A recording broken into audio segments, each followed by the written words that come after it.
Toda a honra. Sério, tem umas músicas aí que se você bobear, parece que tá o disquinho dentro da sua cabeça, né? Tem umas coisas assim, umas frases que a pessoa acaba incorporando aquilo sem querer. Então a gente tem, mas quanto à escritura, a gente tem que se esforçar para guardar. É um bom exercício mental decorar, né?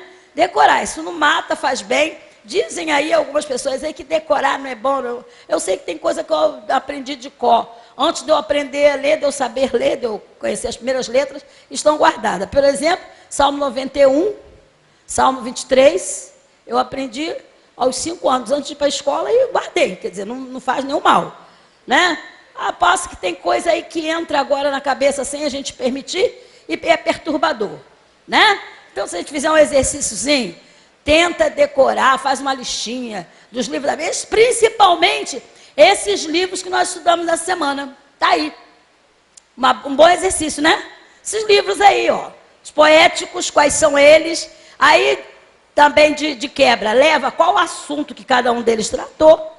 Cada um dos livros está tratando. E lá nos livros proféticos, nos históricos também, a sequência dos históricos, quer dizer, isso também é importante. E agora, esses livros profetas menores, tá bom? Isso é muito bom, faz bem à alma, tá? E eu sei que alegra o coração de Deus, porque Ele mesmo que permitiu que fosse escrito na tua palavra, na sua palavra, lá eu escondi a tua palavra no meu coração. Alguém pensou nisso e escreveu. E se Deus assinou embaixo é porque é verdade, né? E Jesus falou, examinai as escrituras para me encontrar. Ele afirmou isso para os judeus, né? Vocês cuidam ter nelas a vida eterna, mas são elas que testificam de mim. Então examine que você vai me encontrar lá.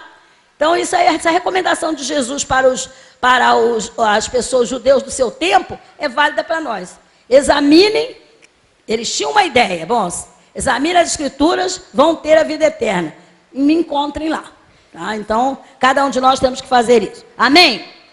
Então nós paramos aqui em Amós, não foi? Amós, Deus deu uma palavra a ele através de uma visão. Deu para perceber isso aí? Ele viu, quer dizer, a palavra veio através de uma visão. Palavra que veio a Amós e ele viu a respeito de Israel. Aí tem o reinado de Uzias na parte de Judá e o reinado de Jeroboão na parte norte. Jeroboão nós já vimos no livro de Oséias. Foi um rei bonzinho, não foi? Qual é a descrição que você tem dele aí? Fez o que era mal aos olhos do Senhor. Fez o que era mal. Uma coisa importante para você guardar é que o governo de Jeroboão II foi um governo de progresso. Jeroboão, ele fez o povo progredir, a nação avançou, muito progresso mesmo. Quando você lê a profecia de Joel, como eu falei no início, você vê lá uma conotação de crise econômico-financeira, por causa da devastação da praga de gafanhoto, não foi? Agora, Oséias e Amós, eles descrevem um período de muito progresso. Jeroboão II, ele levou o povo ao progresso. Abra sua Bíblia aí no 2 Reis, que já lemos, mas vamos ler agora um outro versículo. 2 Reis, capítulo 14.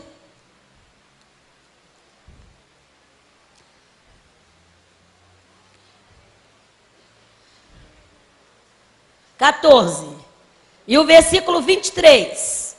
Ali começa a história de Jeroboão II. 14, 23. Diz que ele fez o que era mal aos olhos do Senhor, mas você vai ver que houve um progresso. Lá no versículo 28, diz que ele foi um rei poderoso. O mais atos de Jeroboão, tudo quanto fez, o seu poder. Quando fala essa palavra aí, o seu poder, está falando do domínio dele, o alcance da influência política dele. Ele foi um grande rei, assim, em termos de influência. como pelejou e como reconquistou. Damasco passou a fazer parte de Israel. Amate também, que pertenciam a Judá, sendo rei de Israel. Quer dizer, ele trouxe progresso, expansão de divisas, expandiu o território. Só que, o que acontece? O povo, tendo visto ou estando desfrutando de tanto poder, de tanta riqueza, de tanta coisa boa, relaxou no culto. Então, por isso que em Oséias, eu estava conversando aqui com vocês no primeiro tempo, Oséias, ele reclama do amor fraco, o amor fragilizado do povo para com o seu Deus. O culto foi assim relegado a um segundo ou terceiro plano. O amor por Jeová foi deixado de lado. O amor pela palavra foi deixado de lado. Então aconteceu isso. Já em Oséias. Agora em Amós, ele chama a atenção do povo, tá? Também para esse relaxamento espiritual, mas Deus dá a Amós uma palavra mais forte, mais funda. Deus vai, através de Amós, mover em Israel, tentar demover de Israel a corrupção, que estava atingindo um nível que Deus não tinha agrado. Haja visto você pegar o capítulo 3 de Amós, volta agora, sai de Reis e vamos lá para Amós. Lá em Amós. Aí você vai encontrar capítulo 3, a coisa está tão séria. Veja só o que é que Deus reclama aí. De 1 a 3. Veja bem. Vamos ler juntos aí. Ouvi estas palavras que o Senhor fala contra vós, filhos de Israel, contra toda a geração que fiz subir da terra do Egito, dizendo: de todas as famílias da terra, a vós somente o conheci. Portanto, todas as vossas injustiças visitarei sobre vós. Andarão dois juntos se não houver entre eles acordo? Perceberam o alcance da indignação divina com respeito à atitude do povo? Não havia acordo entre o povo e Deus. Eles continuavam cultuando. Não acabaram com o culto, continuavam oferecendo sacrifícios, tudo igual. Só que o coração deles estava distante, não havia acordo entre o povo e Deus. Isso fala para nós, trazendo para o nosso contexto atual. Entendeu? O culto só vai ser aceito por Deus se é feito de coração. Se há uma entrega, se há um despojamento do eu e das coisas que acompanham. Porque Deus quer comungar com o seu povo, Deus quer trazer benefícios ao seu povo, mas Ele quer encontrar o seu povo diante dEle, e não olhando para Ele com o coração em outro lugar. Já viram quando você está conversando, já percebeu que você está conversando com uma pessoa, e a pessoa parece estar olhando para você, mas a mente dela não está ali? Quer dizer, era isso que estava acontecendo com o povo. O povo trazia os sacrifícios, trazia tudo que era necessário, tudo direitinho, com o ritual, tudo bonitinho. Mas Deus não podia aceitar. Então, Deus chama Amós, ele já não tem a alegoria da vida de Oséias. Aqui em Amós, a coisa, Deus fala através de Amós. E tira Amós de lá do seu trabalho. Bem, tem mais coisas aí em Amós, que você pode também notar e como Deus está indignado. O povo estava tão à vontade no apogeu do lucro e do progresso, que veja bem como é que Deus fala a respeito do povo. Capítulo 3, versículo 13 até o capítulo 4. Veja bem, vamos lá. 13. Ouvi e protestais contra a casa de Jacó, diz o Senhor, Deus dos exércitos. No dia em que eu visitar as transgressões de Israel sobre ele, também visitarei os altares de Betel. E os chifres do altar serão cortados e cairão por terra. Isso era uma sentença gravíssima. Betel era o lugar do culto, aquele primeiro lugar que Jacó consagrara ao Senhor quando ia voltando, lembra? Que Jacó diz aqui, aliás, quando ele ia fugindo de Esaú, e ele diz que ali ele derrama o vinho, o azeite, consagra aquele lugar para ser casa de Deus. né? Tudo bem, onde ele teve a visão dos anjos. E durante muitos anos, ali aquele lugar é um lugar sagrado. Então Deus vê que ele estava usando aquele lugar, profanando aqueles lugares santos, com práticas que Deus não se agradava. Aí tem aí, quebrarei o chifre do altar. Sabe o que significa isso? Veja bem, no altar havia lá o altar, aliás, no tabernáculo havia o altar de sacrifícios e havia também o altar de incenso. No altar de sacrifícios, que ficava do lado de fora do tabernáculo, eram oferecidas vítimas que morriam, os animais que morriam no lugar do pecador. Mas no altar de incenso era oferecido incenso, que significava a oração do povo através do sacerdote. Quando Deus diz que vai desfazer os chifres do altar, porque o altar ele tinha uns chifres dos lados, nos 4 cantos. Esse chifre tinha um significado de poder, é o poder de Deus representado naqueles chifres de touro ali. E Deus diz que ia quebrar, por quê? Ele disse, não ia manter o poder dele misturado com um culto pagão. Entendeu? Com um culto pagão. E aí você continua lendo esse textozinho aí, esse texto de Amós, aí você vai ver assim, derribarei a casa de inverno, aí ele já fala da questão da prosperidade do povo. Derribarei casa de inverno com a casa de verão e a casa de marfim. Olha, o povo estava numa alta. Casa de inverno, casa de verão. Quer dizer, eles tinham casa para passar o verão, casa para estar no inverno. Quer dizer, os líderes, os grandões, eles estavam muito bem situados. E vamos ver depois como é que estava o povo. E, enfim, as grandes casas terão fim, diz o Senhor. Ouvi isto, capítulo 4, versículo 1. Ouvi esta palavra, vós vacas de Bazã, que estáis no monte de Samaria, que oprimis o pobre, quebrantais o necessitado, dizeis a seus senhores, dai cá, bebamos. Jurou o Senhor Jeová, pela sua santidade, que dias estão para vir sobre vós, em que vos levarão com anzóis, e os vossos descendentes com anzóis de pesca. E saireis pelas brechas uns após outros, e vos lançarei para o Hermon, disse o Senhor. Presta atenção. Quem eram essas vacas de Bazã? Não era o animal, não. O profeta está chamando de vacas de Bazã as mulheres dos poderosos, as esposas dos líderes. Entendeu? E porque as vacas de Bazã era um lugar de agropecuária. As vacas de Bazã eram bem alimentadas, farto pasto, tá? Obrigado. E eles tinham esses animais numa conta muito alta e eram animais caros.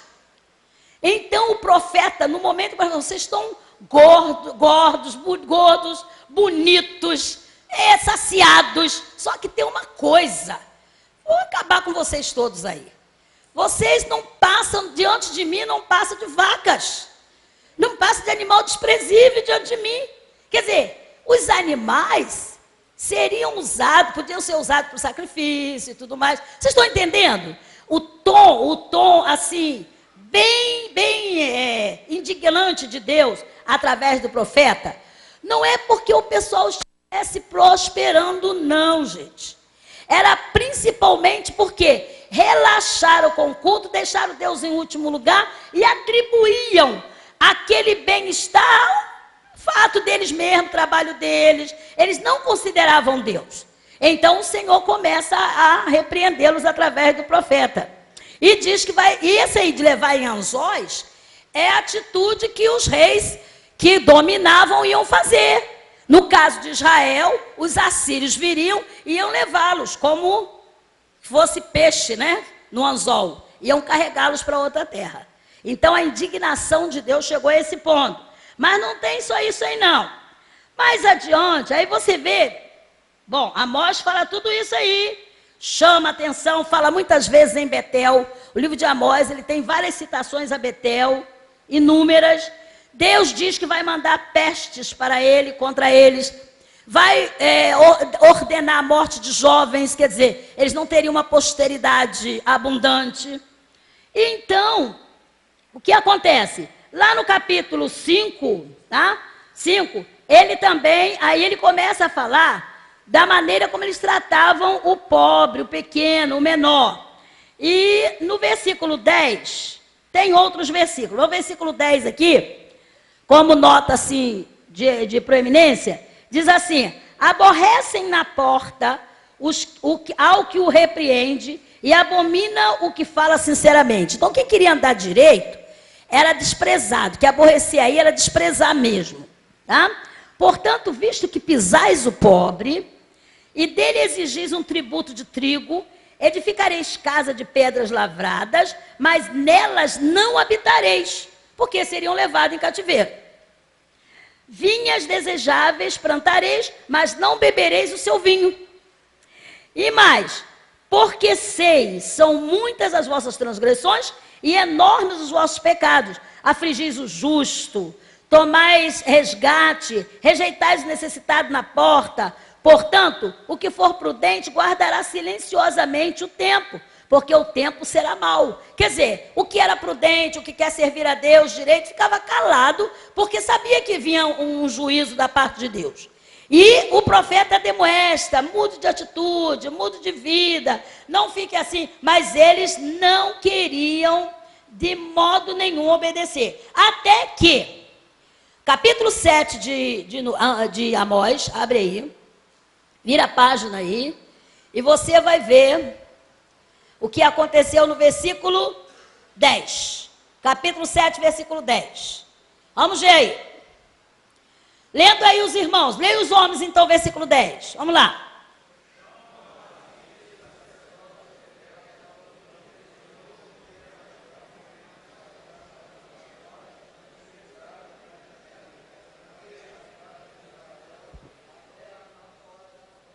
A terra não pode suportar isso. O que ele está falando é demais. Isso não pode acontecer, nós somos o povo de Deus. Então, o que acontece? Leia, irmãos, no versículo 11, continuando.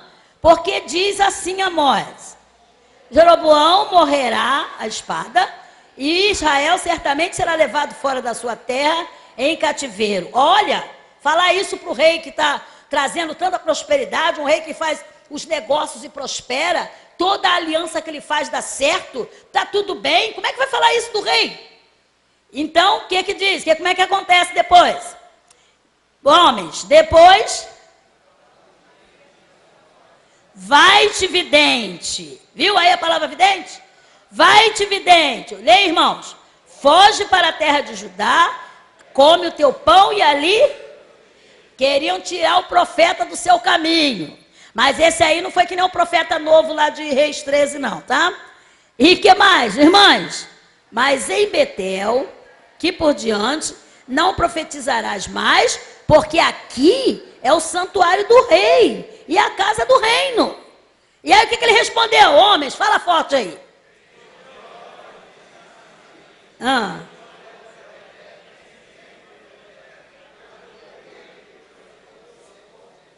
Eu não sou profeta. E que mais? Pode ler os irmãos mesmo no outro versículo. Mas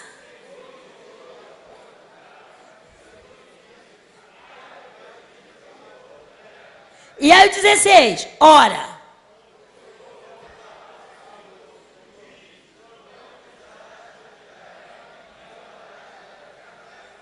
Aí tem uma sentença a mais. Portanto, olha, tua mulher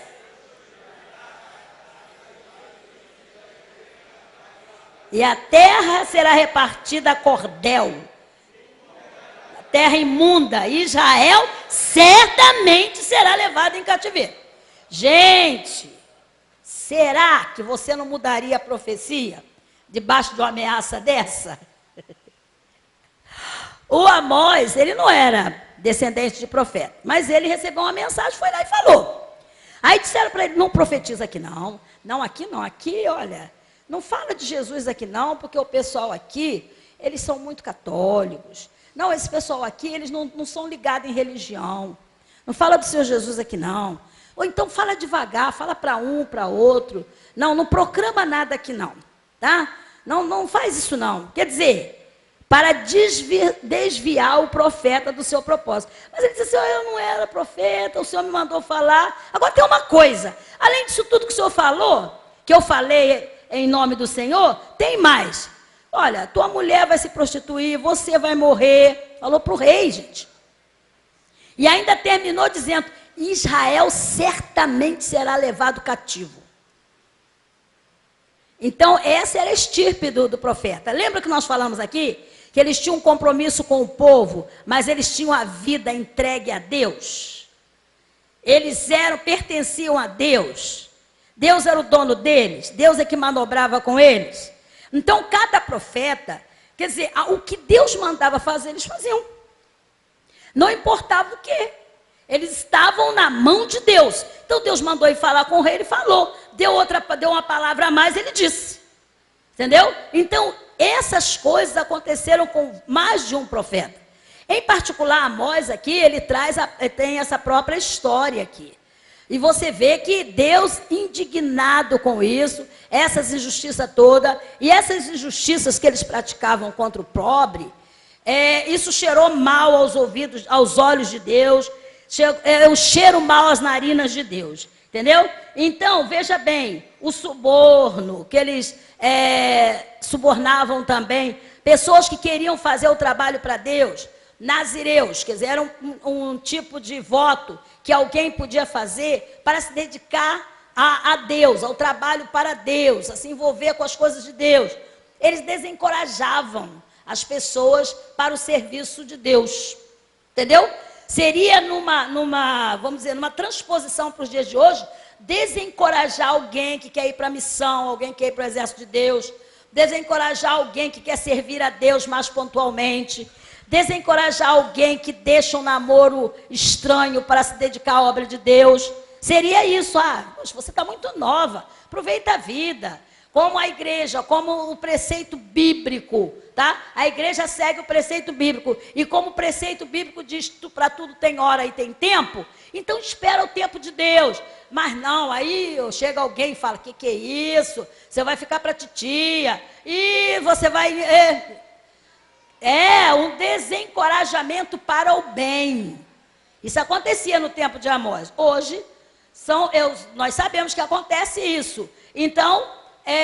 Deus não gostou disso não, tá? Então você tem aí essa palavra, em Amós também no capítulo 5, no versículo 21, aí Deus diz o que ele não quer nem ouvir falar. Capítulo 5, versículo 21, vê aí, indignação de Deus, 5, 21, aborreço, desprezo as vossas, imagine, hein?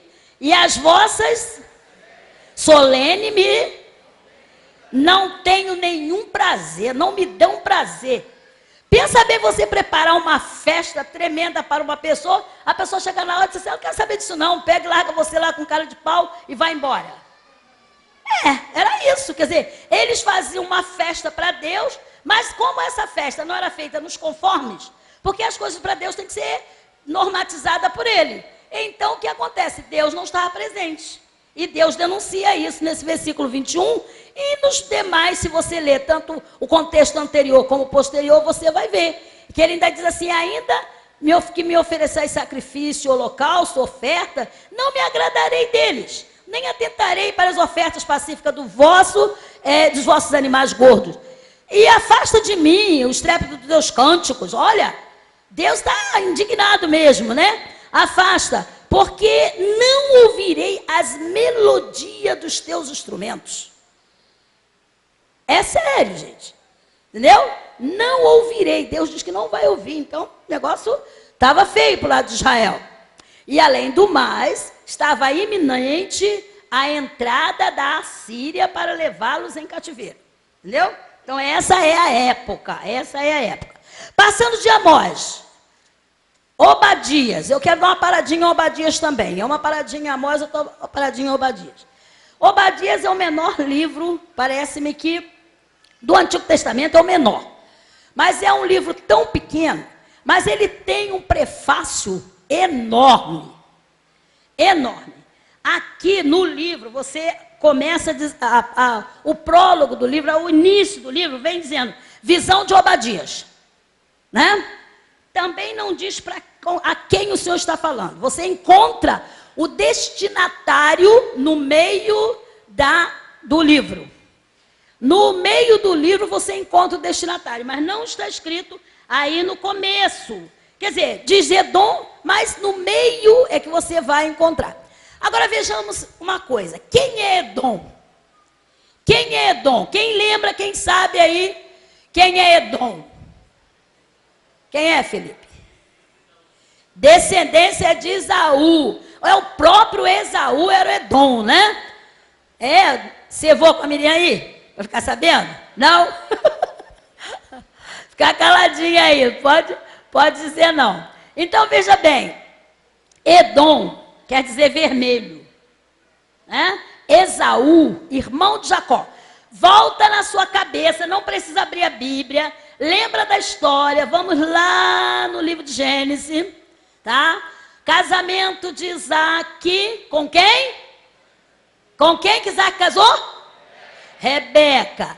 Rebeca está grávida e ela percebe que tem uma luta no seu ventre. O seu útero parecia que tinha duas pessoas brigando. Ela vai orar a Deus. E Deus diz para ela que tem duas nações no ventre dela. 2 meninos, 2 filhos. E o maior seria servo do menor. Bom, Rebeca já sabe disso. As crianças nascem. E aí Jacó prefere muito Esaú. Esaú cresce, se torna um caçador muito bom, cozinheiro bom também. Bom, Jacó também cresce, mas é caseiro. Gostava de cozinhar, gostava de estar com a sua mãe. Tudo bem. Esses 2 irmãos começam já. A briga começada no útero continua fora. E aí o que acontece? Esaú, tá? Esaú acaba, não vou contar a história toda, vocês devem ler, quem não leu, quem já leu, lê de novo, porque essa profecia está começada lá, tem sua origem lá. Então o que acontece? Esaú vai caçar, o pai já está perto de morrer e quer dar uma bênção para ele, mas manda fazer uma refeição. E Esaú vai preparar a refeição. Só que enquanto Esaú vai buscar a caça, a mãe, que é a Rebeca, ela trata com Isaac, com Jacó, para Jacó usurpar essa bênção. Mas sabendo que antes, um pouco antes, Esaú já tinha desperdiçado a bênção, ele que estava com fome, aí pede uma comida que Jacó está preparando, já acaba vendendo a primogenitura. Tudo bem. Bom, essa é a sequência das discussões, das implicâncias de um com o outro. Em crescendo Jacó e vendo toda essa situação, a Rebeca teve medo dos 2 ficarem juntos, manda o seu filho querido, para morar com o irmão dela, fora da região. Mas Esaú continua lá, toma mulheres, e tem 12 filhos também. Jacó, por sua vez, onde estava também. Chega o tempo, depois que Jacó está lá há muito tempo, foi enganado, foi tratado por Deus, foi corrigido, enfim. Aí Deus diz para Jacó, volta para a tua terra. E ele volta. No caminho, quando ele volta, ele percebe que Esaú, dizem para ele que Esaú vem encontrá-lo. E a Bíblia diz que ele orou a Deus e disse, o Senhor, meu irmão vem me encontrar e eu tenho medo dele. Mas ele fala para Deus, quer dizer, pedindo a proteção de Deus, mas ele arma um estratagema.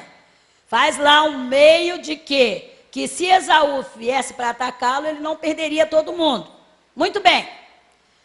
Só que quando eles se encontram, o favor de Deus em Jacó foi tanto que Esaú e Jacó se reconciliaram. Os 2 irmãos se reconciliaram. Então houve paz entre um e outro. Jacó morreu, Esaú morreu. As 12 tribos de Esaú formaram 12 reinos. As 12 tribos de Jacó formaram a nação de Israel. E aí os descendentes não se combinavam. Quando Deus tira Israel do Egito para devolver a Canaã, para trazê-los para Canaã, no meio do caminho, então, é a primeira amostragem disso. O povo de Israel, comandado por Moisés, tem que passar pelo meio da terra de Edom, meio da terra dos descendentes de Esaú. E Deus disse, vocês vão passar pelo meio, não vão tomar água, não vão pegar fruta, não vão fazer nada. Passem. E aí, quando Moisés avisa que vai passar pelo meio da cidade real, eles se armam para a briga, para a luta. E Deus não permite que os israelitas briguem com os edomitas, porque eram irmãos. Tudo bem, cada um fica no seu lugar. Continuaram vivendo, tal. Israel chega ao ponto de ter seus reis. Israel tem um reino dividido. E começa a fazer o que Deus não se agrada. O reino descendente de Esaú está lá no seu lugar. Amém. Só que Deus diz para o povo de Israel, não só através de Amós e através de outros profetas, que vai levá-los em cativeiro, que eles vão para o cativeiro, que viria assim, é um corretivo que Deus ia dar para eles.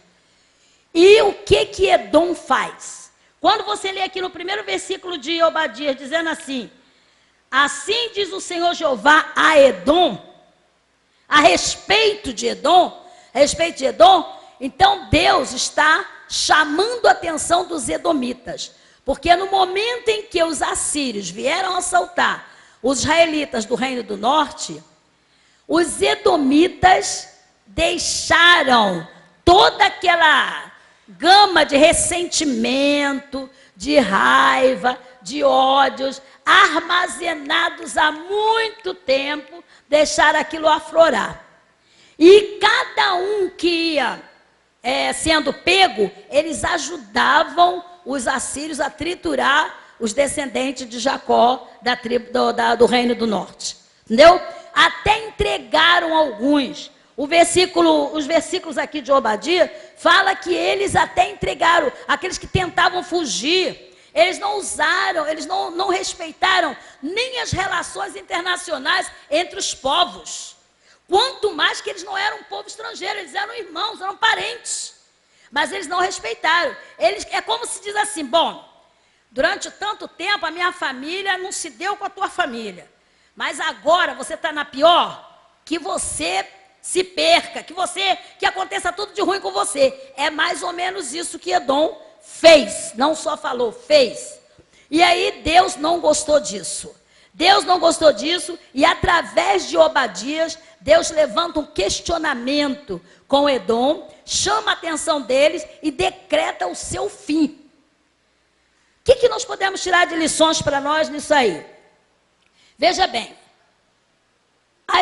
os ressentimentos, as inimizades que podem ocorrer, que acontecem na vida das pessoas, até por causa da natureza caída, natureza pecaminosa de Adão no ser humano, leva o homem muitas vezes a alimentar hostilidade, alimentar inimizade, ficar com raiva do outro, né? Fazer um separatismo tremendo. Mas Deus, Ele não quer que isso continue. Deus é o Deus, nós falamos aqui no primeiro tempo que Deus é o Deus de todas as nações, não foi? Deus não é um Deus tribal. Deus é o Deus de todas as nações. E Deus quer que todos os homens venham ao conhecimento dEle. E a outra coisa é que Deus não se agrada, porque ódio, ressentimento, sentimento de vingança, isso é produzido na natureza humana pelo diabo. Aumentado pelo diabo. O diabo avoluma isso dentro da pessoa. Entendeu? Então Deus não quer isso. Deus reclama disso no livro de Obadias. Então, o resultado de um ressentimento guardar ressentimento a respeito de alguém, sabe? Vai trazer o quê? Olha, eu anotei aqui algumas coisas. Arrogância, inimizade, claro que é a primeira que acontece, violência, prazer no sofrimento alheio. A pessoa fica contente de ver o outro sofrer. Pensa bem.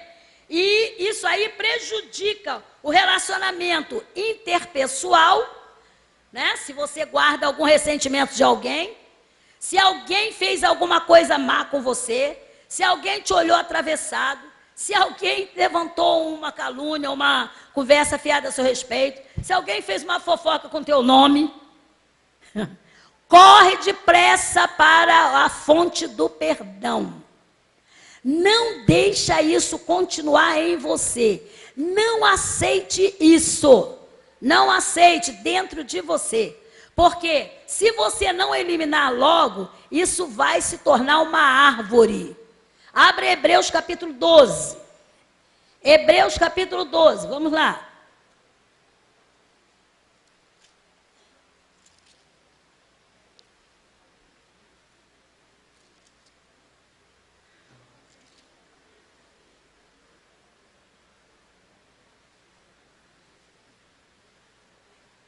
Hebreus capítulo 12,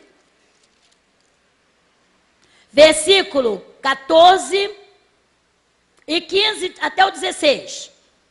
Vai falar um pouquinho disso aí, vamos lá. Leia as irmãs, 14. Seguir.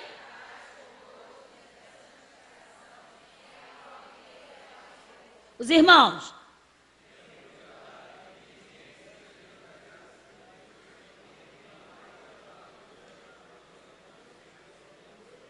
Muito se contamine. Irmãs, leia o próximo. Ninguém seja ou impuro como que por um manjar vendeu o seu direito de primogenitura. 17, irmãos.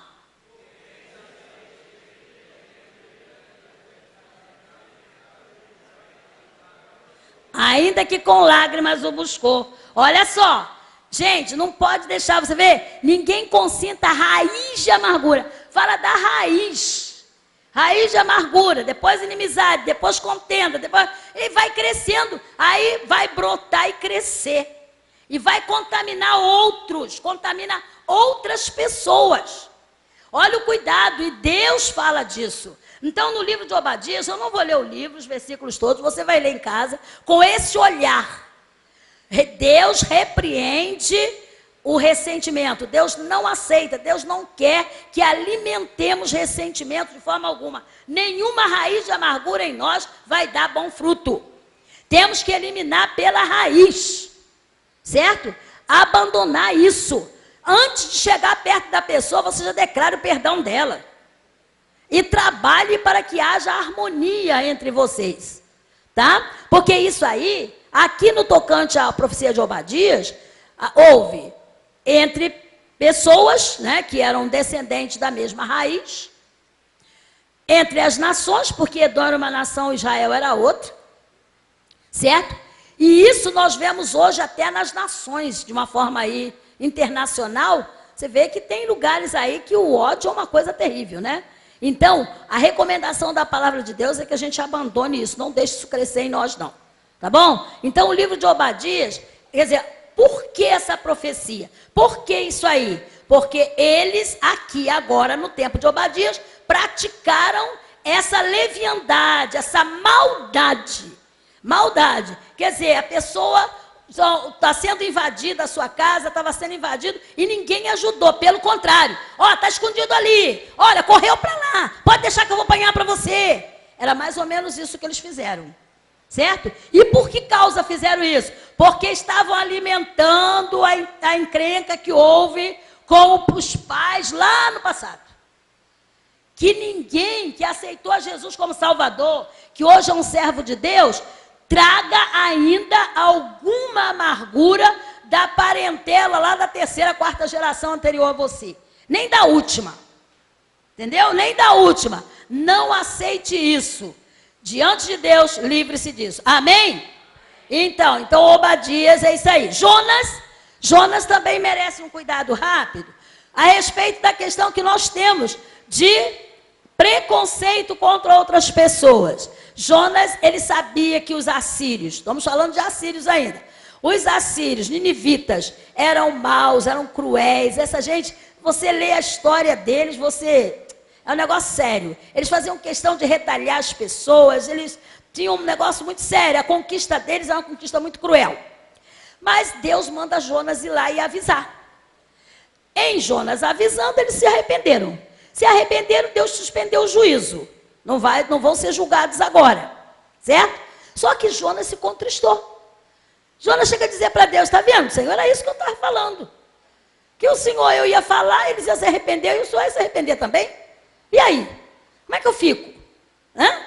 Quer dizer, olha só a situação, né? Ele reclamou com Deus, mas aí Deus prova para ele o valor de uma alma, né? O valor de uma alma. Deus diz para ele, olha, essas pessoas não sabiam discernir entre a mão direita e a esquerda. Por isso que Deus manda alguém para falar. É possível que a gente encontre aí no nosso evangelismo, às vezes na conversa, às vezes no ponto do ônibus, enfim, você encontra gente que não sabe discernir fé, não sabe discernir condição espiritual, vida eterna e vida terrena. Tem gente pensando que a vida termina aqui na sepultura. E aí nós temos que alertar essas pessoas.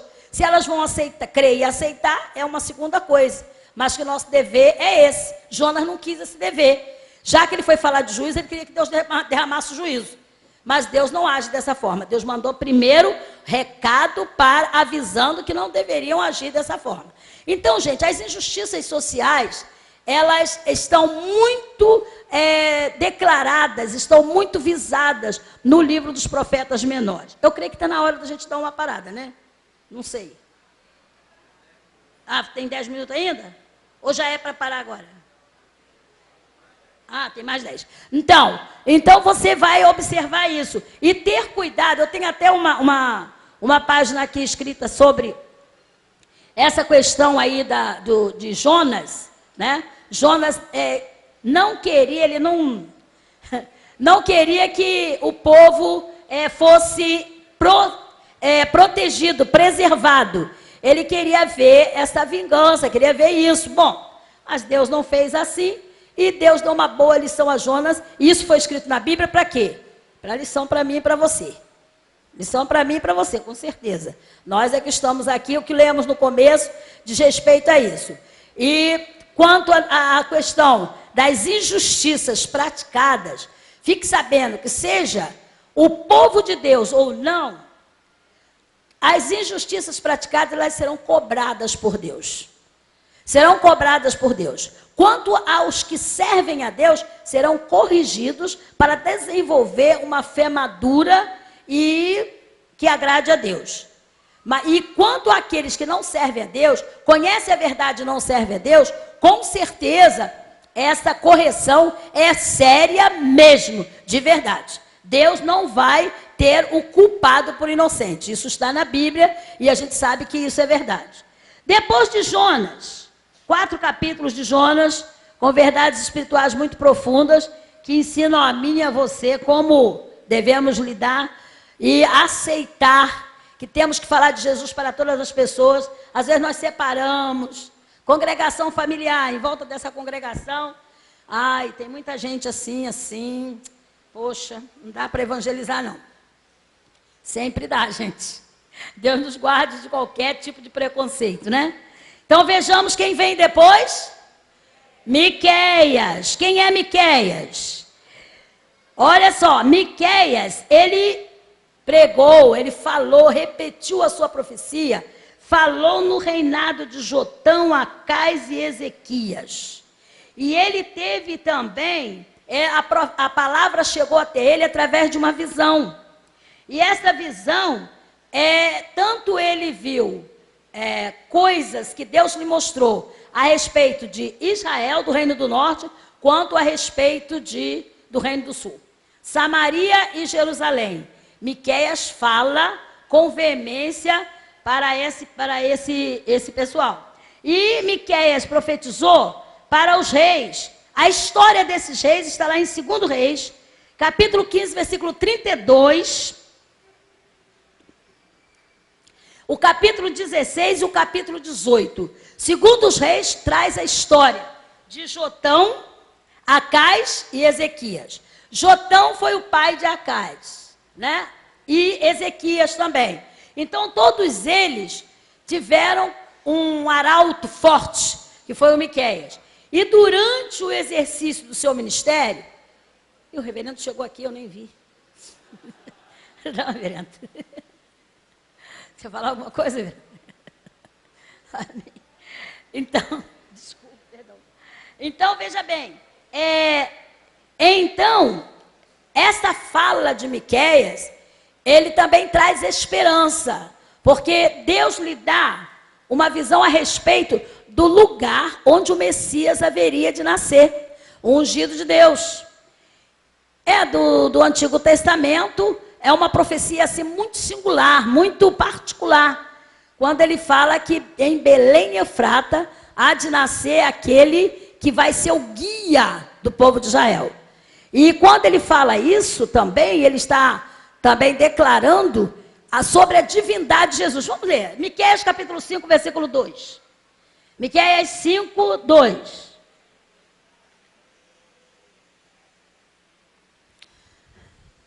Vamos ler aqui, Miqueias 5, 2. Essa profecia é muito especial, nós não podemos esquecê-la. Diz assim: E tu, Belém Efrata, posto que pequena entre milhares de Judá, de ti me sairá o que será Senhor em Israel, e cujas origens são desde os tempos antigos, desde os dias da eternidade. Então veja bem, ele, ao mesmo tempo que ele declara o lugar onde o Messias haveria de nascer, ele já diz que a cidade era insignificante, era uma cidade pequena, entre as grandes cidades de Judá, ela era menor. Só que ele diz assim: é de ti que vai sair o guia. Tudo bem, o guia, o condutor, o diretor do povo de Israel. Mas ele declara aí a eternidade do Messias. Veja a frase aí: cujas origens são desde os tempos antigos, desde os dias da eternidade. Para ninguém ter dúvida, não era qualquer menino que ia nascer lá em Belém Efrata. Não era qualquer pessoa, entendeu? É o eterno, tá? É aquele que tem a origem nos tempos antigos. Bom, então não está muito claro, não? Não, ele é desde os dias da eternidade, entendeu? Quer dizer, reforça a afirmativa, entendeu? Então, quem haveria de nascer ali era alguém que teria o poder, teria o domínio sobre a casa de Israel, mas ao mesmo tempo não era uma pessoa como Davi. Mas seria no modelo de Davi, porque Belém não é a cidade de Davi? Alguém tem dúvida aí que Belém é a cidade de Davi? Não, né? Então, veria no modelo de Davi, quer dizer, a mesma descendência de Davi, só que diferentemente de Davi, ele tem suas origens na antiguidade, nos tempos da eternidade. Quer dizer, se é na eternidade, então ele é Deus. Ele é Deus. A divindade de Jesus está como que implícita nesse versículo. Entendeu? Então, nós sabemos que aquele menino que ia nascer em Belém Efrata é Deus, a partir do Antigo Testamento. Quer dizer, quando você chega no Novo Testamento, isso fica muito claro para você. Mas lá no Antigo Testamento tem uma profecia que declara isso. Louvado seja Deus. Né? Deus não deixa que as coisas aconteçam sem o seu próprio testemunho. Ele, além dele dizer que haveria de nascer de uma virgem, ele fala isso com Isaías, agora ele diz que esse menino era eterno. Então ele é Deus. Amém? Então Miqueias também era chamado de humorastita, tá? Ele denuncia também pecados graves do povo, situações em que ele percebe que o povo também está relaxado com as coisas espirituais. Em 2 Crônicas, capítulo 27, você encontra mais sobre Miqueias. 2 Crônicas, capítulo 27. Deixa eu marcar aqui essa leitura.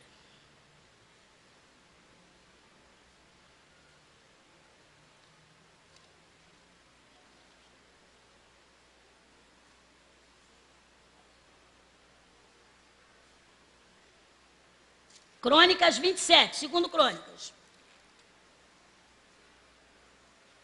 Você encontra aí que Jotão fez o que era reto aos olhos do Senhor,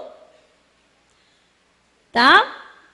Depois, também houve no seu tempo bastante progresso, tá? Mas Acais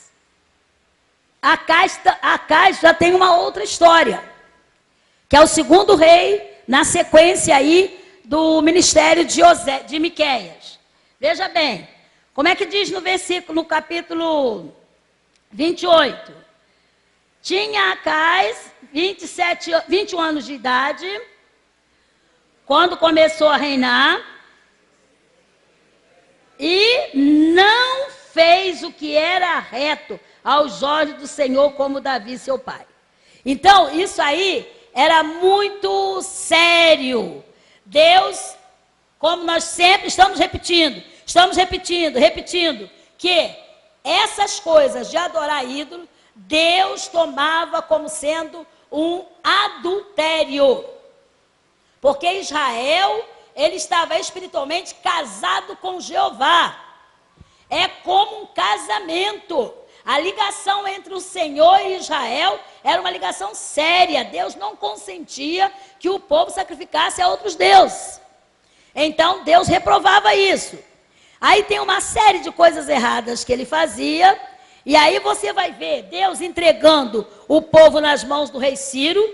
E depois você vê uma sequência de situações dentro da vida desses reis, que a partir deles, os reis que vieram, demoraram pouco tempo no poder, a maioria foi assassinada. Coisa terrível. Lá no livro de Reis também, que é onde trata deles, o capítulo 15, 16 e até o 18, você vai ver uma sequência de vários reis assassinados. Um assassina o outro. Fulano conspirou contra o rei e reinou no seu lugar. Fulano conspirou contra o rei e reinou em seu lugar. E o rei governava 6 meses, 1 ano, 2 anos, assim, rapidamente. Então, o desagrado de Deus para com o reino de Israel. E isso, o reino do norte. E isso dando um tempo para a chegada do invasor assírio, que os levou para fora da sua terra. Então, Deus não vai ter essas coisas como sendo coisa pouca, não. Deus vai agir com severidade, tá bom? Então, nós, hoje, quando nós trazemos para os nossos dias, se nós contextualizarmos isso, tá? Hoje, a religião, quer dizer, fica muito popular. Quer dizer, quando eu falo em religião, eu não estou falando da religião católica e evangélica, não. Eu estou falando da prática. A prática religiosa hoje, ela tende a querer se tornar popular. E isso não agrada a Deus. Quer dizer, é uma situação em que as pessoas ficam querendo agradar A, B ou C. O culto tem que ser assim, porque fulano não gosta disso, porque Beltrano não gosta daquilo outro. Quer dizer, Deus não tem esse compromisso, não. O compromisso de Deus é com aqueles que querem servir a Ele e fazer a sua vontade. E Ele declara, tá? O que o homem tem que fazer para agradá-lo. Se o homem quiser andar direito, ele vai ser aceito.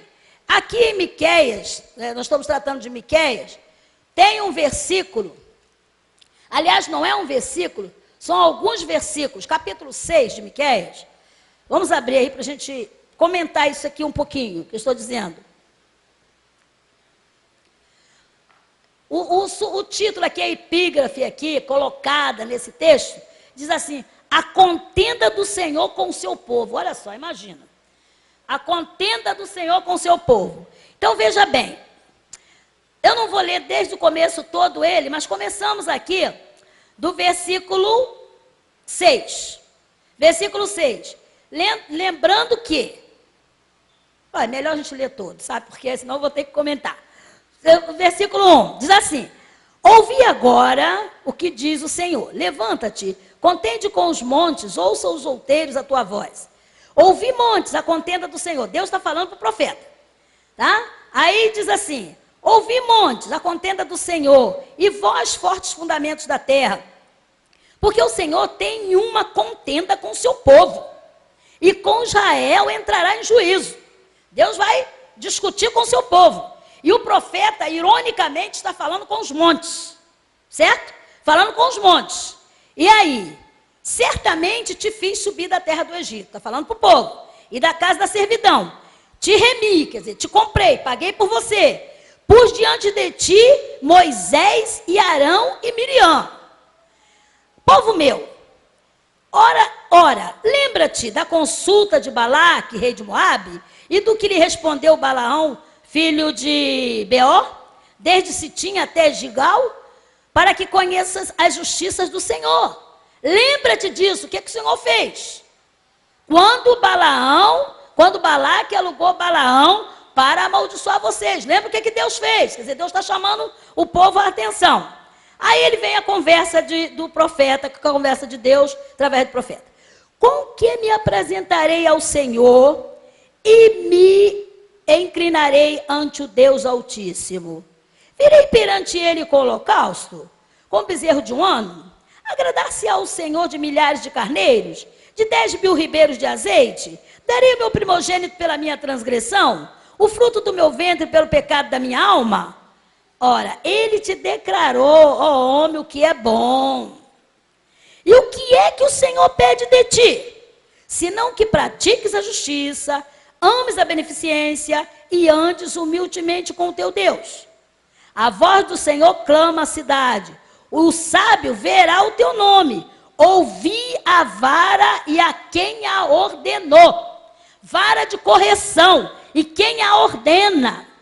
E aí ele vem descrevendo, havia balanças enganosas, havia desonestidade nas vendas, havia desonestidade no pagamento dos funcionários, dos empregados, havia relaxamento com o culto, com certeza, enfraquecimento, e tudo uma coisa que Deus reclama e reclama e reclama.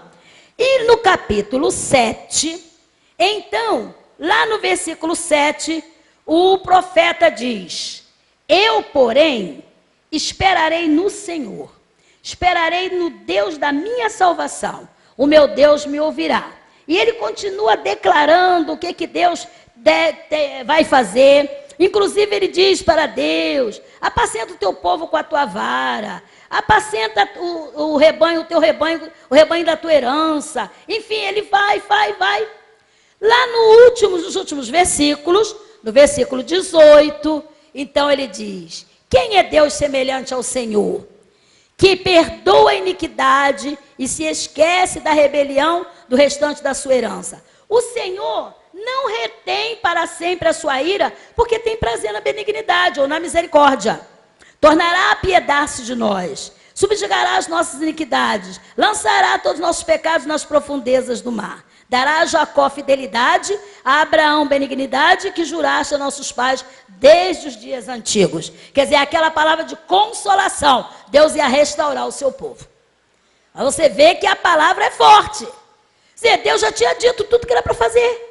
As pessoas sabiam o que tinham que fazer, mas estavam o quê? Relaxados. Queriam uma prática religiosa que satisfizesse a sua própria mentalidade, seus próprios desejos. E Deus, ele não muda os seus planos. O seu projeto é eterno e os seus princípios também. Deus não vai mudar os seus princípios porque você achou que tinha que ser diferente.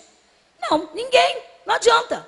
Deus não vai mudar. Então, Deus reclama isso do seu povo, uma vida de fidelidade, uma mudança de atitude. E isso aí, eu não vou ler mais outros livros, mas veja que em Sofonias, Deus reclama da mesma forma. Há uma infidelidade e Deus reclama isso. Vocês devem mudar de atitude, não devem continuar desse jeito. Enfim, quer dizer, finalmente, dentre os 12, uma palavrinha lá nos 3 últimos. Ageu, Zacarias e Malaquias são os 3 últimos profetas que falam no tempo que o povo volta do cativeiro. Eu já comentei aqui, no primeiro tempo, que eles vieram reconstruir o templo, depois houve uma parada na reconstrução, conseguiram terminar. Neemias vem, reconstrói as muralhas e a cidade fica protegida. Muito bem, agora já estão. Tem o templo para cultuar, oferecer sacrifícios, a cidade está murada, as pessoas estão postas nos seus lugares, e aí eles se esquecem do dízimo, da oferta, entendeu? Da maneira de priorizar as coisas de Deus. Aí Deus levanta Malaquias. Então vamos lá para o último livro. Malaquias. Sim. Ah, é agora, né? Olha, eu estou esperando o pastor, que ele está com a hora. Tá bom. Então vamos parar aqui, Malaquias, depois a gente volta. Ah, é? 20 minutos? Tá. Bom. Eu estou sem horas aqui. De manhã eu peguei um relógio emprestado.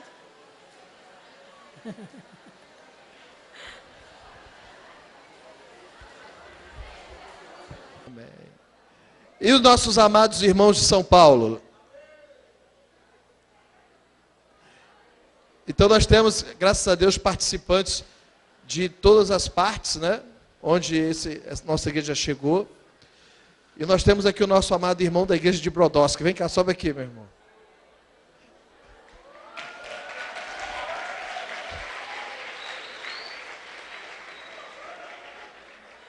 Quem conhece esse irmão aqui? Eu lembro que, como é que tem um rap antigo do Cipó, é isso mesmo? Eu lembro daquele rap do Cipó. Quem lembra daquele rap? Há muitos anos ele vem aqui, curso de autoridade espiritual, e ele sempre muito especial. E teve uma vez que ele cantou aqui um rap. Quem lembra disso? Se quiser cantar. Qual o nome do senhor mesmo? Oswaldo. Irmão Oswaldo. Aí o irmão Oswaldo hoje trouxe um rap novo, é isso? Sim, senhor. Tem um rap novo?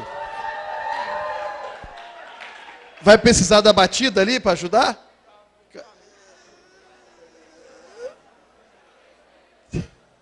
Cadê os irmãos que estão no hall? Vamos entrar que a gente não pode perder isso não, né? Vamos perder essa não. Quem quer ouvir o rap que ele compôs? Aí só dá a batida lá pro irmão. Eu quero agradecer esse momento aqui. Tudo que eu sei, tudo que eu aprendi, esse homem aqui, pastor reverendo, queria aplaudir a ele.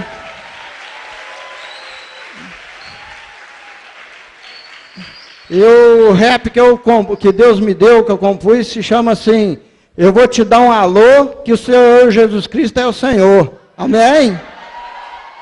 Vocês me ajudam? Vocês parecem que não almoçou? Vocês me ajudam? Aí tá melhorando. Então é assim: eu vou anunciar que Jesus Cristo vai voltar, Jesus Cristo vai voltar. Ele te conduz, Jesus Cristo é a luz, Jesus Cristo é a luz. E preste atenção que Jesus Cristo é irmão, Jesus Cristo é irmão. Chega teretetê, que Jesus Cristo vem te ver, Jesus Cristo vem te ver. Gramachão, eu vou te dar um alô, que Jesus Cristo é o Senhor. Alô,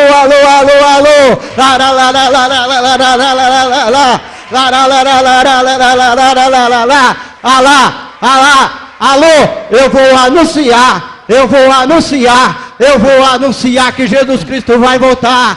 Ele te conduz, Jesus Cristo é a luz, Jesus Cristo é a luz. E preste atenção, que Jesus Cristo é irmão, Jesus Cristo é irmão. Chega teretetê, que Jesus Cristo vai te ver, Jesus Cristo vai te ver. Gramachão, eu vou te dar um alô, que Jesus Cristo é o Senhor. Alô, reverendo, eu vou te dar um alô, que Jesus Cristo é o Senhor. Amém.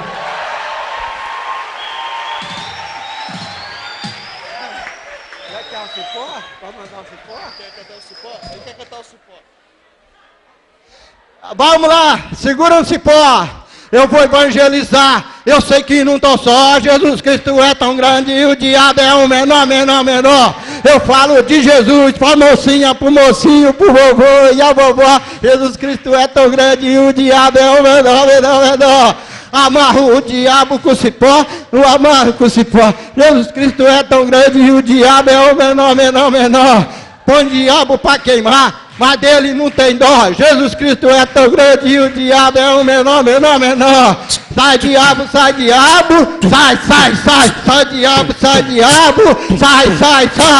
Deus fez o homem sem tristeza, sem orgulho, veio da terra e do pó. Jesus Cristo é tão grande e o diabo é o menor, menor. Sai, diabo, sai, diabo. Sai, sai, sai. Adeus, valor, graças.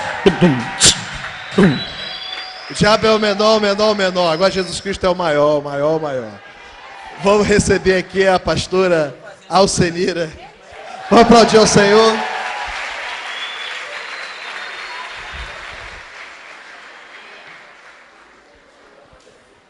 Amém. Louvado seja Deus. Os irmãos podem sentar mais uma vez.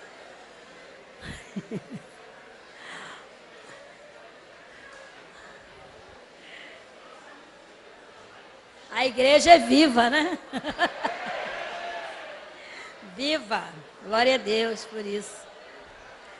Nós vamos já concluindo. Mas eu comecei a tratar aqui com vocês sobre... Um momentinho.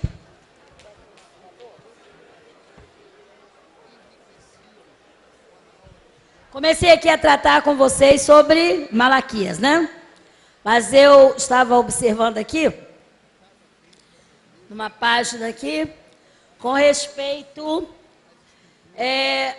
um assunto, um contexto, né? Uma contextualização dessas mensagens que os profetas menores trouxeram e como isso tem a ver. Quer dizer, os israelitas receberam a palavra, houve da parte de Deus todo um cuidado em cumprimento da sua palavra, algumas vezes punição severa, fortemente, mas sempre permeada com amor. O amor de Deus, ele esteve sempre presente a cada vez que Deus ordenava, Deus falava e ordenava o juízo contra as práticas erradas.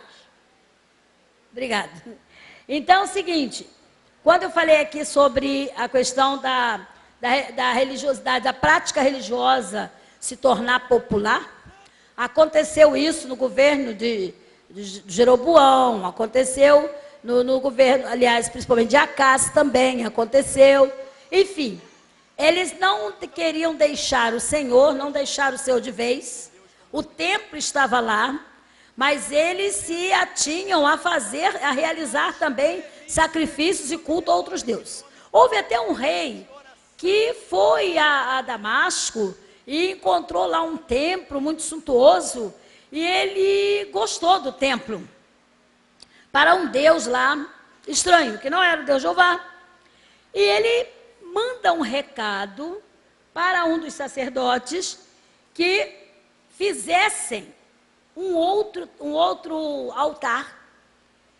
O templo tinha o seu altar, o templo tinha todos os apetrechos para o culto, mas ele mandou que o sacerdote fizesse um outro altar, um altar suntuoso, bem grande, e colocasse o altar de Deus do lado. Quando ele chegou, quando ele veio da viagem, ele foi lá negociar, sendo que ele estava vassalo desse rei. O que quer dizer? Ele tinha que pagar tributo anualmente, ele tinha que pagar uma certa quantia a esse rei, em Damasco. E aí, chegando lá, ele viu aquilo, gostou, achou bonito, levar essa prática para lá, para a cidade. Aí, mandou preparar o altar, e ele disse que aquele altar seria o altar que ele iria oferecer incenso, e não no altar de Deus. Claro que quem deveria oferecer ou incenso ou sacrifício no altar do Senhor seria o sacerdote, mas ele disse que não aconteceria mais oferecimento de sacrifício naquele altar, e sim no altar novo que ele havia mandado levantar.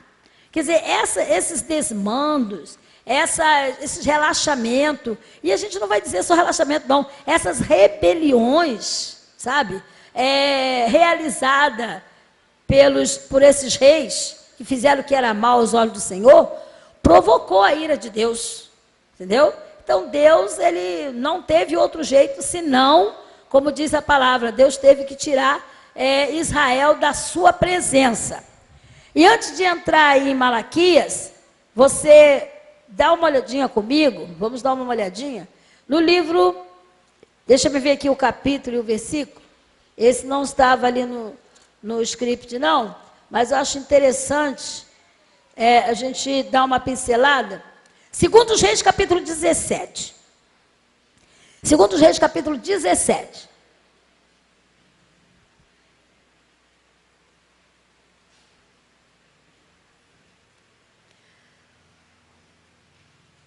O rei tinha sido, agora o rei que tinha sido eleito, que tinha sido colocado no trono de Israel, era Oséias. Oséias rei. Não se trata de Oséias profeta. Tá? É bom prestar atenção nisso também. Oséias, rei de Israel. Não é Oséias o profeta. E a Bíblia diz no capítulo 17 que ele fez o que era mal aos olhos do Senhor. E o ponto, né, a sua gestão, ela acabou sendo o ponto alto da corrupção ao culto do Senhor. E Deus já tinha mandado profetas, já tinha levantado profetas, como você já comentamos isso aqui várias vezes. E aí Deus não tem outro jeito senão punir. Aí você vê o capítulo 17, você marque aí na sua Bíblia para você ler depois. Aí você encontra no versículo 9. Os filhos de Israel fizeram secretamente coisas que não eram retas contra o Senhor seu Deus e edificaram altos em todas as suas cidades, desde a torre dos Atalaia até a cidade forte. Então, fizeram toda sorte de rituais e prepararam cultos a deuses estranhos. O versículo 12 fecha a questão dizendo assim: e serviram a ídolos, dos quais o Senhor dissera, não fareis estas coisas. Essa palavra está lá em Deuteronômio. E aí você vai ver, do versículo 13 até o versículo 18, o escritor desse livro, ele faz uma narrativa de como estava o ambiente espiritual. O Senhor protestou Israel e a Judá pelo ministério de todos os profetas. É bom você assinalar bem isso, tá? Do ministério de todos os profetas e de todos os videntes, dizendo: convertei-vos de vossos maus caminhos, guardai os meus mandamentos e os meus estatutos, conforme toda a lei que ordenei a vossos pais e que eu vos enviei pelo ministério de meus servos, os profetas. Porém, não deram ouvidos, antes endureceram a sua cerviz, como a cerviz de seus pais, que não deram ouvidos ao Senhor, não creram no Senhor seu Deus. Rejeitaram os estatutos e concertos que fizera com seus pais, como também as testemunhas que protestaram contra eles. Andaram após a vaidade e ficaram vãos, como também após as nações que estavam à roda deles. Ficaram parecidos com as outras nações, né? Das quais o Senhor lhes tinha dito que não fizessem aliança, fizeram aliança com eles. Deixaram todos os mandamentos do Senhor seu Deus, fizeram imagem de fundição, 2 bezerros, fizeram um ídolo do bosque, se prostraram perante todo o exército do céu e serviram a Baal. Também fizeram passar pelo fogo seus filhos, suas filhas, deram-se à adivinhação, criam em agouros, venderam-se para fazer o que era mal aos olhos do Senhor, para o provocarem a ira. Pelo que o Senhor muito se indignou contra eles, contra Israel, e os tirou diante de sua face. Nada mais ficou senão a tribo de Judá, o reino do sul. E até Judá, tá? Não guardou os mandamentos do Senhor seu Deus, antes andaram nos estatutos que Israel fizera. Pelo que o Senhor os rejeitou, toda a semente de Israel oprimiu e os deu na mão dos despojadores, até que os tirou de diante da sua presença. Tá aí. Então a sentença de Deus veio sobre eles. E em seguida, nesse mesmo texto, você encontra a entrada da Assíria aí com toda a força para invadir e levar cativo toda essa gente.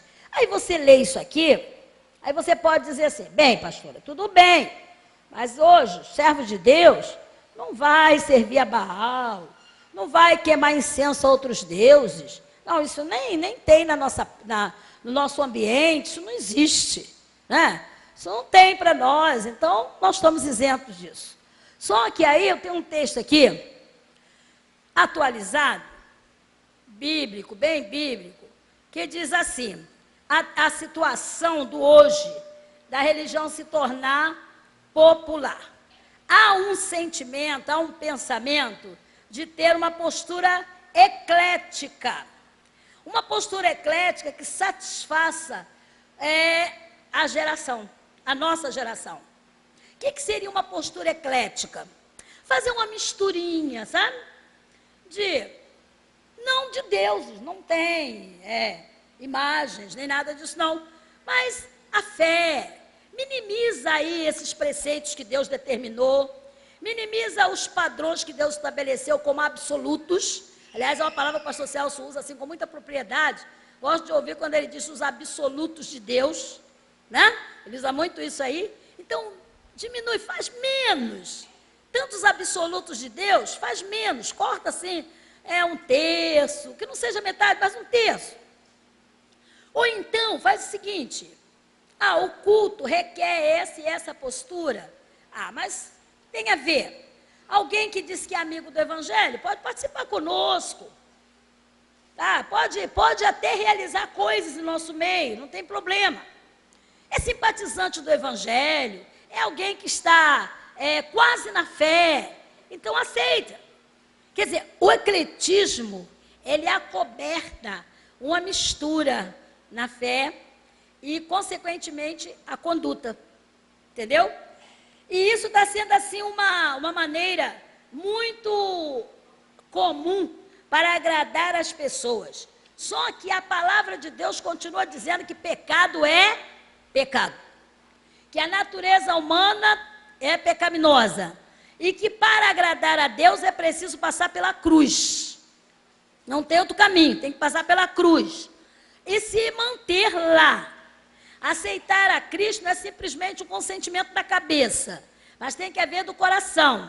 A conversão genuína tem que partir de dentro para fora, ela tem que aparecer e não parecer ser. Não é isso que a Bíblia mostra?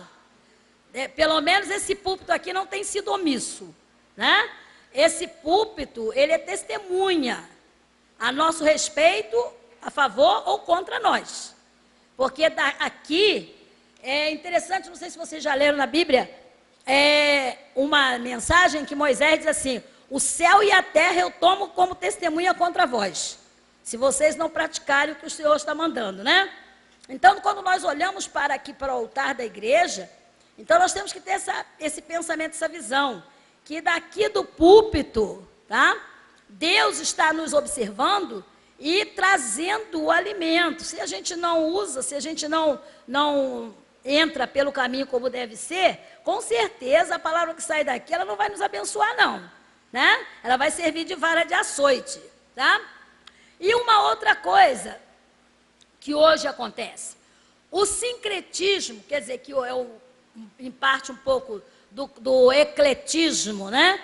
Ecletismo fica assim uma forma mais modernizada de falar, vamos dizer. É um fenômeno antigo, mas hoje ele é difundido. Aqui, segundo o nosso autor, é o pastor Samuel Suana, quem fala isso, ele diz que pela televisão e pela internet, as coisas chegam com muita rapidez. E esse é um tempo em que as pessoas querem abrir mão das tradições, dos postulados eternos, dos princípios de Deus absolutos e dar espaço para novidades, novas doutrinas, novas ideologias, novas posturas, entendeu? E, bom, a fé, ela fica fraca. Se a coisa aperta, se a gente tem uma coisa muito séria para tratar, então se corre para uma corrente, para uma situação, mas a vida diária de comunhão, ela não é bem cuidada. Ela não é bem cuidada. É uma tendência para popularizar a prática, né? A prática da fé.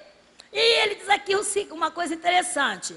Ao fazer a leitura da nossa realidade, depoimento dele, ao fazer a leitura da nossa realidade, com muita facilidade é percebido como empenhar forças no sentido de colocar em volta da mesa um padre, um pastor, um maçom, um monge budista, um líder do islamismo, e propor um diálogo em que os valores desses diferentes segmentos sejam alinhavados e transformados numa posição de fé crida e acatada pelos dialogadores e por seus ouvintes. Quer dizer, uma forma de agradar gregos e troianos, entendeu? E deixar Deus em segundo lugar. Entendeu? Então, o que acontecia com os profetas, com esses profetas que nós observamos aqui, e eles, da parte de Deus, receberam a vara para punir, para apresentar a punição de Deus, hoje a igreja tem essa obrigação.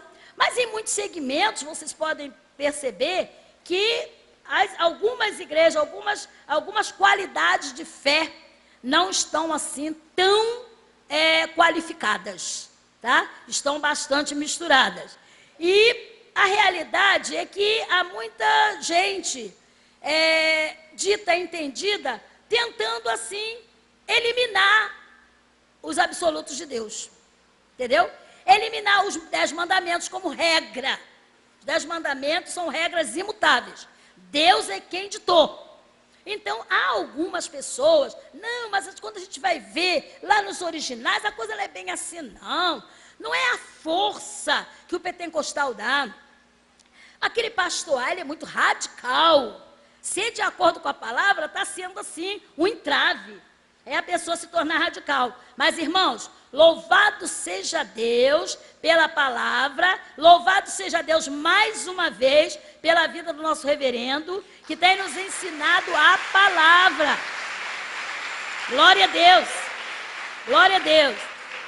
E dá a cara para bater, como ele mesmo diz, né? E ele está aqui compromissado com a verdade escriturística. A verdade da palavra, examinar tudo. É dever, temos que examinar.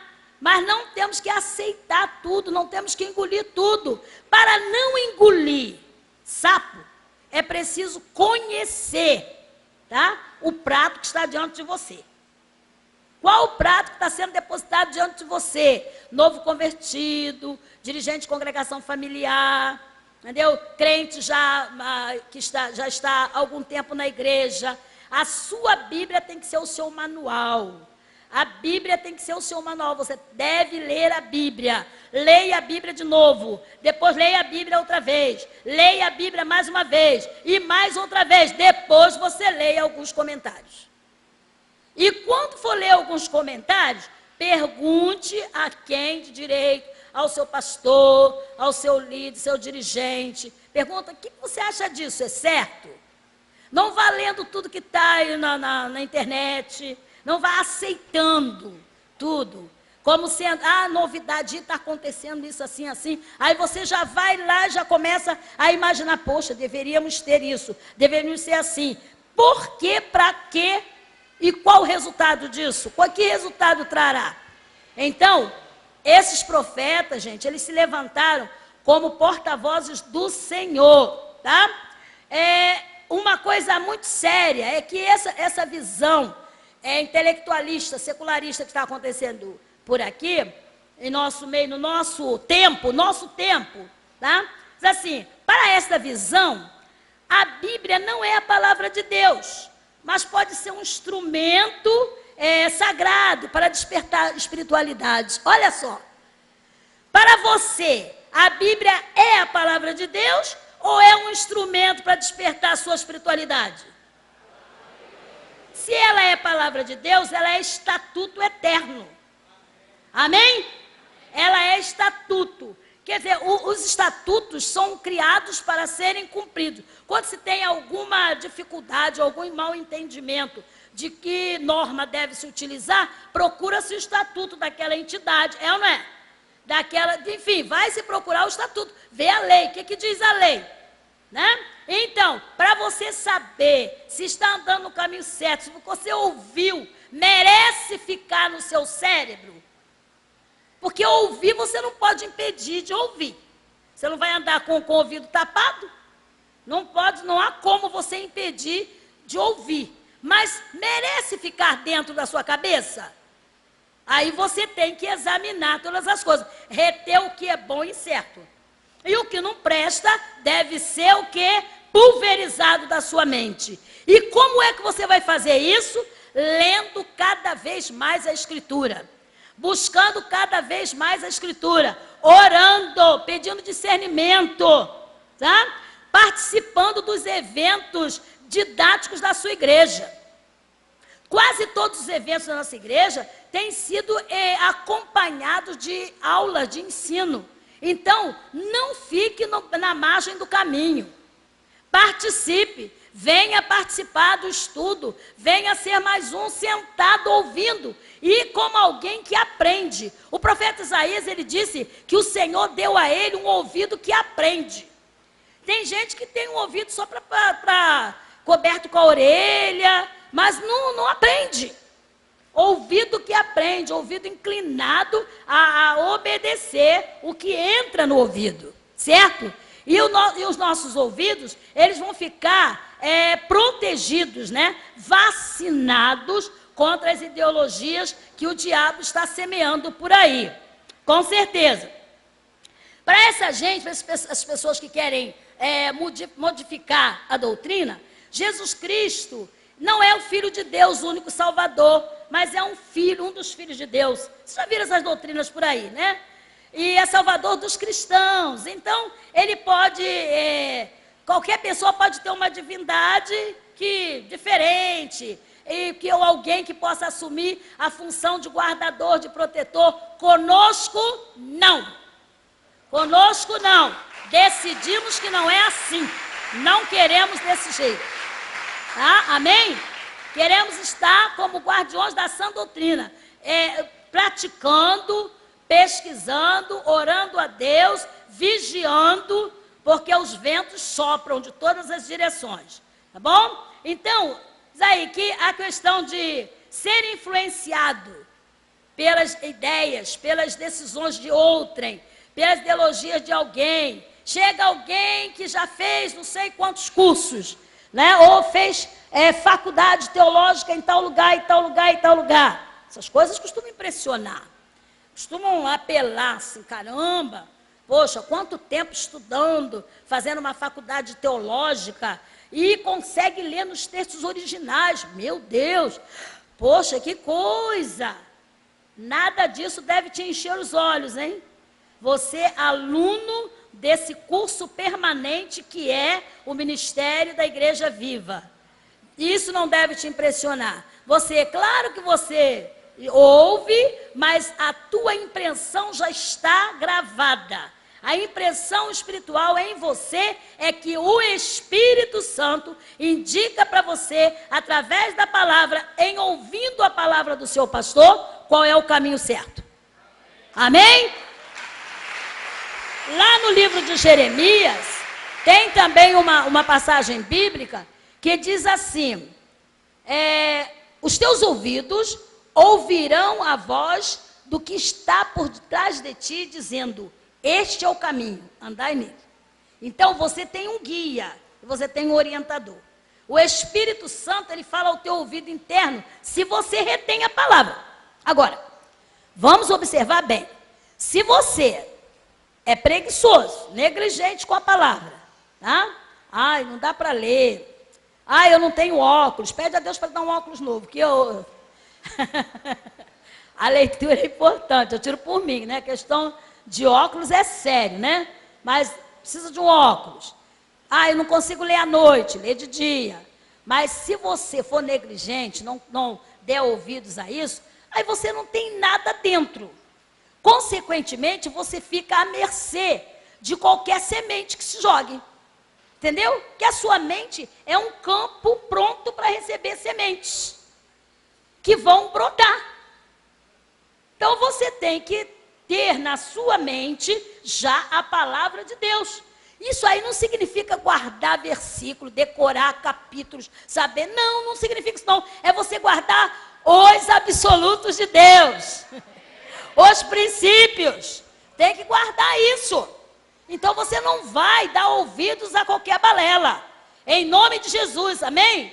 Então isso é muito sério. Estava refletindo sobre essa situação e veja bem, as pessoas buscam novos rituais, novos ritmos musicais, novos procedimentos espirituais, novos procedimentos do culto, novos procedimentos de adoração e tem mais ainda, nova modalidade de decisão e diminui-se a capacidade de impacto da evangelização. Tem tudo de bom. Boa música, boa dança, bom isso, bom aquilo outro, tudo lindo, maravilhoso, brilhante, tá florido, resplandecente, mas o impacto que a evangelização deveria causar naquela pessoa incrédula não acontece. Então está faltando alguma coisa, entendeu? É tudo isso, não é nada contra a música, nada contra a modernidade, mas o valor que se dá em detrimento daquilo que é prioridade. O que é prioridade? Então eu vou buscar isso em nome de Jesus, amém? E aí, você vai observar, abrindo o livro de Malaquias, como eu falei, você vai ver que em Malaquias, Deus reclama da falta de ética. A falta de ética. Em Malaquias, a questão toda é quanto à ética. A palavra do Senhor veio a Malaquias, né? Ele viu também, aliás, peso da palavra do Senhor contra Israel. E aí, uma coisa importante que eu não sabia, descobri agora nesse estudo, que em Malaquias Deus faz 23 perguntas através desse profeta. 23 perguntas. Tem algumas respostas que ele mesmo dá. Mas a primeira está aí. Eu vos amei, diz o Senhor, e vós dizeis, em que nos amaste? Olha, várias perguntas. São 23 perguntas. As pessoas estão tão relaxadas, tão apáticas, não dão valor à ética espiritual, que eles acabam assim contradizendo Deus assim numa boa, como diz o outro, né? Então, Deus discorre em Malaquias a falta de ética quanto ao trato pessoal da família. Começa ali no culto primeiro, porque as pessoas estavam dispostas a dar ao Senhor um sacrifício. Só que Deus já tinha estabelecido como deveria ser o sacrifício que lhe era agradável. O sacrifício agradável a Deus tinha um padrão. E as pessoas do tempo de Malaquias, lembrem-se que eu falei aqui, no primeiro espaço, que o livro de Ageu, Zacarias e Malaquias foi escrito para aquelas pessoas que voltaram do cativeiro babilônico, né?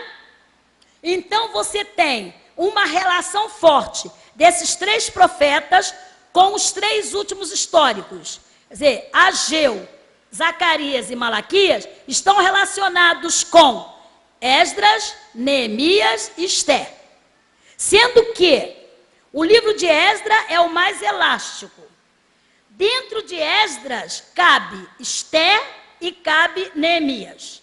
Entendeu? Os eventos do livro de Esdras, quando você lê, você no meio, você tem o espaço do acontecimento do livro de Esther e depois o acontecimento do livro de Neemias, certo? Então esses 3 profetas, eles têm uma conotação, você vai ver que eles profetizam no período da construção do templo.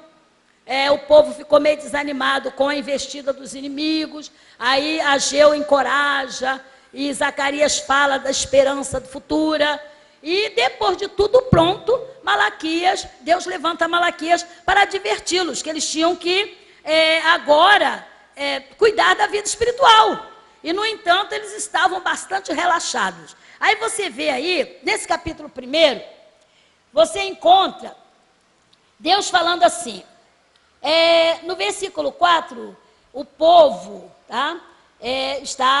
Deus está aí reclamando através do profeta que o povo em geral estava falando de dificuldades que estavam passando. Mas no versículo 6, ele diz assim, olha, o filho honrará o pai, o servo honrará o seu senhor. E se eu sou pai, onde está a minha honra? O filho tem que honrar o pai. O empregado tem que honrar o seu patrão. E eu? Onde está a minha honra? Bom, e ele diz mais, e se eu sou o Senhor, onde está o meu temor? São das várias perguntas que estão aí. Depois ele diz, olha, vocês oferecem ao meu altar sacrifício imundo. E eles dizem, mas em que nós te profanamos? Em que profanamos o teu altar? Aí ele disse assim, nisso, vocês me oferecem e dizem que a mesa do Senhor é desprezível, é uma coisa à toa. Então, o profeta diz, porque quando trazeis animal cego para o sacrifício, não faz mal? E quando ofereceis o coxo, o enfermo, não faz mal? Ora, pega esse animal cego, quebrado, e leva para o governador. Será que ele vai se agradar? Entendeu? Ou aceitará ele a tua oferta? Eu estou contextualizando aqui, é isso aí. Então, o povo levava o sacrifício de qualquer maneira, o resto do resto, o que sobrava no bolso, o que sobrava da lavoura, o que sobrava dos animais, depois que já tinham vendido, tirado o lucro da venda dos seus animais, então sobrou isso aqui, a gente leva para o Senhor. Aí Deus diz que não vai receber. Essa era uma situação. A outra era quanto aos casamentos. Estavam agora bem, já não tinham grandes temores, então eles começaram a querer trocar de esposa ao bel prazer. Né? Não é isso, pastor Celso? Queriam trocar de esposa ao bel prazer. Havia alguns motivos na lei, descritos na lei, que nós não vamos conversar aqui agora, que valeria divórcio, mas eles não observavam isso. Eles cismaram assim, alguém cismou, não quer mais essa mulher não? Aí dava carta de repúdio para ela e pronto. E a mulher ficava lá na Rua da Amargura. Só que Deus viu isso e não gostou. A linguagem de Malaquias é essa, Deus não gostou. E Deus diz, olha, eu vi quando você fez aliança com essa mulher. E aí Deus reclama, entendeu? E, enfim, toda esta situação, Malaquias descreve aí. E os sacerdotes que deveriam ensinar, como nós falamos aqui, deveriam confortar, deveriam levantar o ânimo do povo. Aí no versículo 2, capítulo 2, diz assim, e agora, ó sacerdotes, esse mandamento vos toca a voz. Quer dizer, Deus agora virou a bateria para os sacerdotes. Aí diz assim, se não ouvirdes, se não propuserdes no vosso coração dar honras ao meu nome, diz o Senhor dos Exércitos, enviarei maldição contra vós, gente, olha a frase, amaldiçoarei as vossas bênçãos. Já tenho amaldiçoado, porque vós não pondes isso no coração. Eis que vos corromperei a semente e espelharei esterco sobre o vosso rosto, o esterco das vossas festas, e com ele sereis tirados. Gente, Deus reclama isso. Sacerdotes, eram os líderes, deveriam estar no seu posto, não estavam. Não estavam fazendo o que é reto. Então Deus diz assim, eu vou amaldiçoar a sua bênção. É uma linguagem muito séria. Dá para refletir? O que é você ter uma bênção e essa bênção ser amaldiçoada? Você ter direito à bênção. Mas a bênção é amaldiçoada por Deus. Então ela não te causa, ela não te traz satisfação, ela não te traz alegrias. Deveria ser bênção e não é, se torna em maldição, por causa da prioridade que deveria ser do Senhor e que não é atendida. Entendeu? Então, Malaquias, ele reclama sobre isso. Havia total ausência de valores morais e espirituais, como está bem descrito aí no texto bíblico, né? E também, hoje, a gente sabe que há, né, muita falta de ética nas maneiras de viver das pessoas, do povo em geral, dos líderes governantes, né? Governantes políticos, enfim, e isso tende também a querer entrar na igreja do Senhor. Mas graças a Deus que a palavra, ela funciona como água que lava. E se estamos ouvindo a palavra, é para que o nosso coração se renove no sentido de mudar nossos valores, aperfeiçoar o nosso coração na meditação, no discernimento e aprovar o que Deus aprova e rejeitar o que Deus rejeita. Amém? Então, há muita coisa que a gente sabe que acontece ao redor de nós, que Deus guarde, né, o nosso arraial de Deus, mas há muita coisa, tá? Consentimento com a pirataria, nota fria, engano, sutileza, subterfúgio, subornos. E, quer dizer, o que acontece? Algumas pessoas, alguém, ainda usa texto bíblico para cobrir seus pecados. Mas fiquem certos, quem está aqui, fique certo disso. Destas coisas Deus trará a juízo.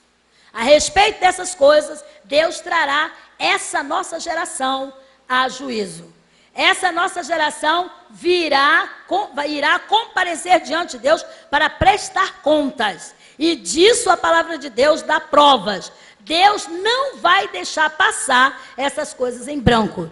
Que o Senhor nos ajude, que sejamos encontrados fiéis.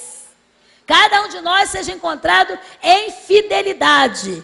Cada um de per si, examine-se, pois, a si mesmo, leia a palavra de Deus, se envolva com a palavra e busque da parte de Deus manter fidelidade ao Senhor. Porque o Senhor vai buscar um por um. E Deus não precisa correr atrás de ninguém, né? Sua presença enche o céu e a terra e Ele trará essas coisas a juízo. Irmãos, que Deus abençoe o coração de cada um, tá? Eu quero encerrar aqui as minhas palavras que o Senhor, nós pesquisamos e que Deus trouxe ao nosso coração. E Deus abençoe vocês, que cada um possa pegar tudo isso que nós falamos aqui e muito mais que você vai descobrir pela palavra e faça um bom uso para a glória de Deus. Faça o total uso, tenha o proveito total da palavra de Deus. Que a palavra de Deus não seja, louvado seja Deus, que a palavra de Deus não seja para você alguma coisa que você guarde na estante. Mas como nós pegamos aqui essa biblioteca, né? 66 livros. A palavra de Deus é verdade. Glória a Deus. A verdade é verdade. Aleluia.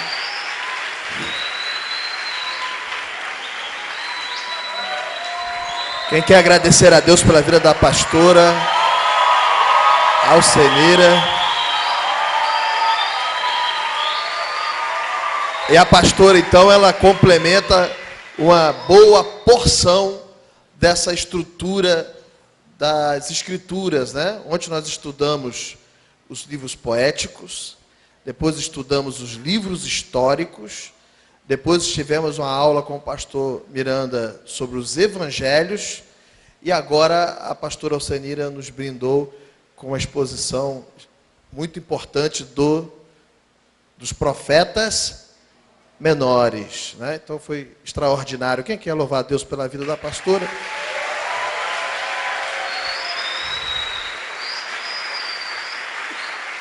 E hoje de manhã também tivemos pastoras, a pastora Gisele, a pastora Rita, também fazendo uma exposição, reverendo, muito especial da história de Ruth, né? Então hoje foi um dia em que Deus tem ministrado aos nossos corações através das mulheres, né? Mulheres de Deus. Meu Deus e meu Pai, muito obrigado, Senhor, por essa porção da Tua palavra que tem sido ministrada durante esse dia, para essas mulheres de Deus especiais que o Senhor levantou para estar cooperando com o nosso reverendo. Te louvamos, Senhor, pela vida do nosso reverendo, pela formação de obreiros, ó Pai querido.